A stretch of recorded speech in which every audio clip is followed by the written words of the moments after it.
America और Iran के बीच एक बार फिर शांति वार्ता हो सकती है। बड़ी खबर आपको दे दें, इस वार्ता में ईरान की तरफ से विदेश मंत्री अब्बास अरागची और अमेरिका से राष्ट्रपति ट्रंप के सबसे भरोसेमंद विटकॉफ और जेरेड कुशनर शामिल हो सकते हैं। वहीं उपराष्ट्रपति जेडी वेंस को स्टैंड बाय पर रखा गया है। इस मुलाकात के लिए ईरान के विदेश मंत्री अरागची रावलपिंडी पहुंच चुके हैं। उनके साथ एक डेलीगेशन भी पहुंचा है। वहीं विटकॉफ और कुशनर भी अमेरिका से रवाना होने के लिए तैयार हैं। अमेरिका और ईरान के बीच में दूसरे दौर की वार्ता कब होगी, इसका एजेंडा क्या होगा, ये अभी तक साफ तो नहीं है। बताया जा रहा है कि दूसरे दौर की वार्ता का रास्ता राष्ट्रपति ट्रंप के अनिश्चितकाल के लिए सीजफायर बढ़ाए जाने के फैसले के बाद निकला है।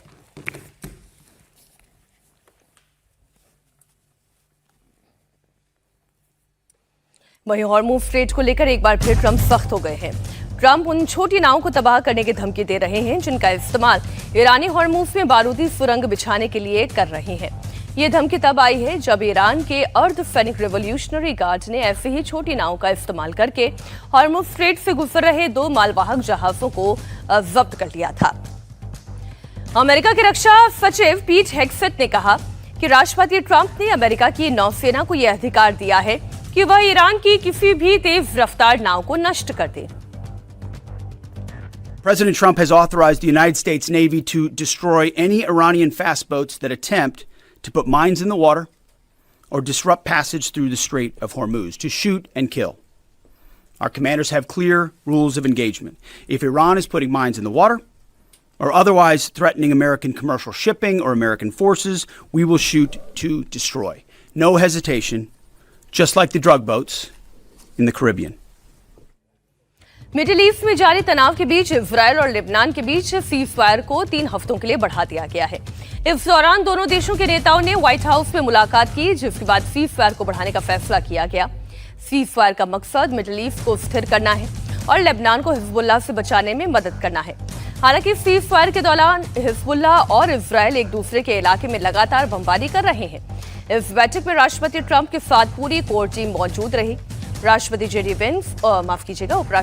Veins, secretary of state Marco Rubio, Israel में अमेरिकी राजदूत माइक हकबी और लेबनान में अमेरिकी राजदूत मिशेल ईसा ने इजरायल और लेबनान के उच्च स्तरीय प्रतिनिधियों के साथ चर्चा की। ट्रंप ने इस मुलाकात को बहुत कामयाब बताया। बैठक के बाद राष्ट्रपति ट्रंप ने संकेत दिया कि वो जल्द ही इजरायल के प्रधानमंत्री नेतन्याहू और लेबनान के राष्ट्रपति जोसेफ आउन की व्हाइट हाउस में मेजबानी करने जा रहे हैं।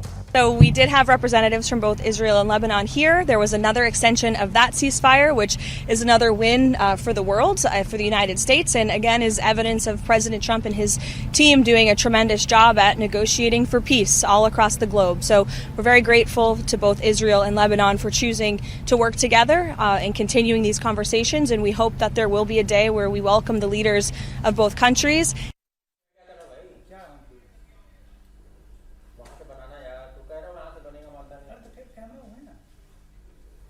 अमेरिका और ईरान के बीच जारी वार्ता और लेबनान के साथ हुए सीजफायर का इजरायल के पीएम बेंजामिन नेतन्याहू ने स्वागत किया है। उनका कहना है कि वो हर फैसले में राष्ट्रपति ट्रंप के साथ हैं। तो वहीं हिजबुल्लाह को लेकर नेतन्याहू ने एक बार फिर से कहा कि उनसे ठिकानों पर इजरायल के हमले जारी रहेंगे। לכם שנשנה את פני המזרח התיכון, וזה בדיוק מה שאנחנו עושים. קודם כל באיראן. הייתה לי שיחה מצוינת עם הנשיא טראמפ. הוא לוחץ את איראן חזק מאוד, גם כלכלית וגם צבאית.